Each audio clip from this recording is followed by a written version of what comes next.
Many artists struggle with creating depth and distance and atmosphere and contrast and light in their paintings. So in this video, I'm going to show you how I painted this artwork and created some lighting effects that adds drama and impact in your paintings. Now, I painted this outdoors, and even though it's an outdoor painting, all of this is just as applicable to the studio. All right, so I'm going to paint this stunning view here. There's just so much in the scene, the water, the trees in the distance.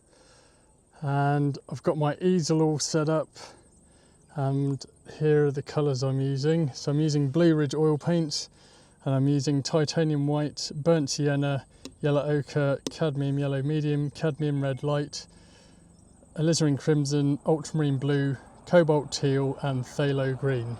Now then, the first thing to do here is to start sketching the composition. So I'm just marking in where some of these trees are. I really like this poplar tree here, so I want that in the scene. So I'm sketching out my composition here with burnt sienna mixed with liquid original, and that's just going to help to speed up the drying time, and I can take advantage of the quick drying time when painting this artwork, because I can add some detail later on.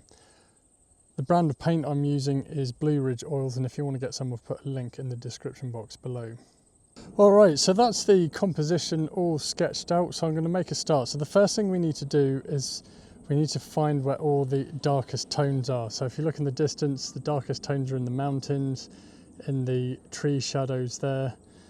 And it makes it a lot easier if we paint our darkest darks first. Then it makes it a lot easier to paint the areas in light. So I'm going to use this burnt sienna I got here, and I'm going to mix in some ultramarine blue, bit of titanium white, and some alizarin crimson.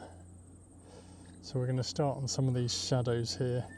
So right now I'm looking for the most prominent shadows in the landscape. Now the rule is we'll find our darkest darks and our lightest lights in the foreground, and then as landforms recede, the darks aren't as dark and the lights aren't as light. So these shadows here are reasonably dark, but as we go into the distance, they're going to get lighter. Next, I'm just painting the distant mountain, which is mostly in cloud shadow. I'm just starting off with the general tone of it, which is it's a mid-tone blue with violet, but then there's also some yellow tones in there, so it can be quite deceiving. But I'm just getting the shadow colours in, and then I'll add some of the reflected light in there. So we're painting our dark values first, and then it doesn't matter that the light will change once we've got our darks in. I'm also using the biggest brushes that I can get away with, big brushes, for loose painterly brush marks. I'm going to paint some cloud shadows. So this is the same colours, ultramarine blue, burnt sienna and titanium white, and alizarin crimson, but I've just used a lot more titanium white in the mix. So one of the things to think about when you're painting is colour harmony, and your colours will look a lot more harmonious if you're using common colours throughout your painting. So anyway, I'm just getting these clouds in. So this is part of the fun of plein air painting. I'm literally painting at the side of the road, but it's just such a good view that I couldn't pass it up. Now then, next I want to mix up the shadows for the trees and foliage that's in the foreground and midground. So we're just going to create a nice dark green mix of ultramarine blue with some yellow ochre. So we'll use that for the very foreground. And then what I'll do is I'll add some titanium white to the mix. So I'm going to start off with some of these grass shadows here. Now then, I want to get the shadows of the trees in the midground, and these are a bit lighter in value. Some of the trees are turning colour as well, and there's a bit more light shining on them. So I'm still adding more ultramarine blue and yellow ochre, but I'm also going to add in a bit of cadmium yellow medium. Now this is a light value colour, so it's going to lighten the value anyway. And we'll use a bit of cobalt teal in there. And generally we'll just start getting some autumn tones in there for the shadows. We can use a bit of burnt sienna as well. So we'll start painting those in. So I'm all about getting my darks in first. Once the darks are established, it makes it easier to paint the areas in light. And next I'm just getting more autumn tones in this tree here. So I've used a mix of yellow ochre, alizarin crimson and titanium white, and I've just mixed it off the green mix that I'd already made. So I just want to start getting some of these yellows in there. So this is for the shadow areas, and then I'll paint some highlights in a bit. Right, I'm just getting in some of these cloud highlights in now so that I can blend it into the cloud shadows, and then when it dries, which hopefully it should dry a bit, I can add in some highlights. But all the darks have been painted in so far. Okay, so now I'm working my way forward in the painting and painting in the silty sand areas of the riverbank. It's mainly a mix of ultramarine blue with burnt sienna, a bit of titanium white, bit of alizarin crimson, even a little bit of yellow ochre. Again, I'm just keeping that colour harmony there. I'm trying to get the canvas covered as quickly as possible as well. So next I'm going to paint the water, and I'm using some yellow ochre, some ultramarine blue and some burnt sienna. And we're going to use a lot of titanium white. And I might just add a dash of phthalo green in there as well.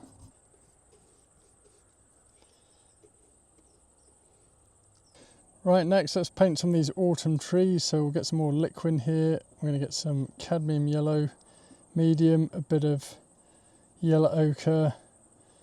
We can use a bit of cadmium red light as well. And some titanium white. So what I'm doing now is I'm painting the highlights on the trees here with this colour that I've just mixed up. It's reasonably saturated, but I mean these trees aren't all that far away. I'm keeping everything tonally darker so that I can add lighter layers once this is dried a little bit, and I am taking advantage of the fact that the liquid will have dried a little bit. That will allow me to layer on lighter paint. And now I'm going to start painting in some of the greens that are in light. Again, I'm keeping it tonally darker so that I can add highlights at the end, and you save your lightest values until last. So I'm using cadmium yellow medium, some ultramarine blue, bit of titanium white. We'll use some cobalt teal as well, and some burnt sienna.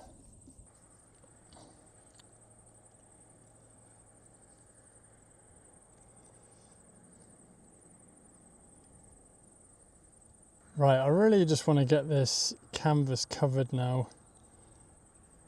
So I'm painting the last of these darks. I've decided to paint this as if it's in shadow, cloud shadow, just for more contrast and effect in the painting.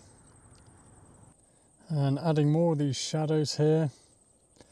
And once it's dry a little bit, I'll be able to paint in some reflected light. Right, so now the canvas is covered, and I want to start painting some highlights on some of these trees here. So I'm going to use some cadmium yellow, medium, titanium white and a bit of cadmium red light. I want to start getting in some of these highlights. Perhaps we can even use a little bit of yellow ochre. Right, next I'm going to add some green highlights along here, and then I'm going to restate the dark values. So I'll just work off this yellow mix here, and we'll get some yellow ochre. Well, we'll get some more cadmium yellow and ultramarine blue, cobalt teal, and we'll use a bit of burnt sienna and some titanium white. So there we go, start getting these highlights on. So working in the highlights here on some of these trees in the midground, that's just going to add more realism to the painting. And the next thing to do, I think, is to restate the dark values and build up these trees more. So now I'm using a synthetic flat brush here, number 3 synthetic flat brush, and I'm going to work in more of the shadows in these trees in just more detail. And now to paint the shadows in the trees that are yellow. So suggestion of a few shadows here. So it's the shadows that are really going to give the trees definition here. All right, next it's important to get these shadows in. Let's get some shadows. It's going to help define the water, just help define the edge of the banks of the river. So I'm using a mix of ultramarine blue, burnt sienna, titanium white and alizarin crimson. So we'll just get some of these tree shadows here. Just going to add more depth and distance. Now I'm going to start painting the suggestion of main stems, branches in the trees. Starting to work in some detail now. So I'm just using the edge of this number 3 flat brush. So now I just really want to think about getting this painting finished. So I'm in the refining stage, just tidying up areas. Still quite a bit to do left, but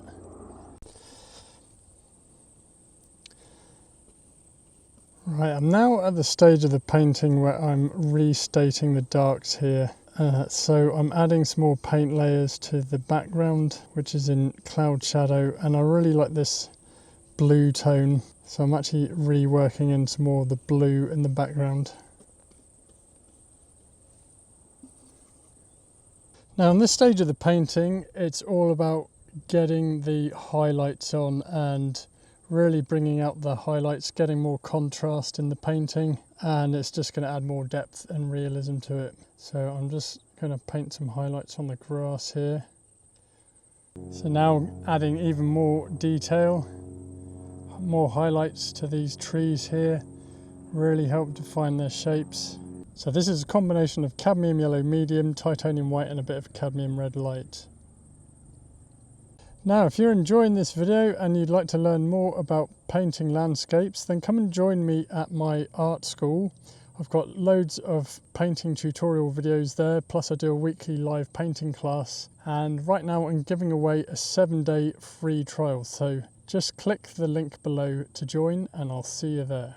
So what I'm doing now is I'm just getting more of these highlights in the trees in the midground here.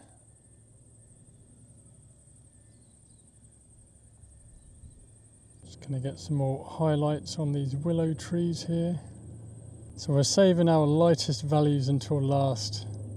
That's what I'm doing with these trees, adding the lightest values right at the end. Okay, one of the things I want to do now is add some sparkles in the water, and it should hopefully be dry enough that I can start adding these. So I'm using titanium white with a little bit of yellow ochre, and I'm just making little dots here with this number 0 rigger brush. So what I'm doing here is I'm just adding more dots of paint, and it helps to make the water look much more realistic, like it's sparkling in the sun. It's a really cool effect you can do when you're painting water. So close to having this finished. And just adding some highlights to the grass here in the foreground.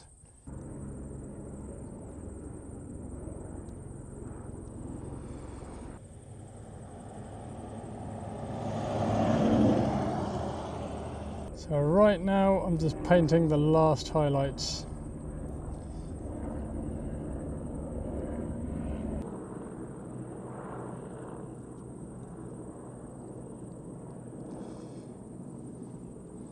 So I think that's my painting finished there, and what I'm going to do now is I'm going to turn it around to the light and see what it actually looks like. And there it is, my finished painting. What an awesome day.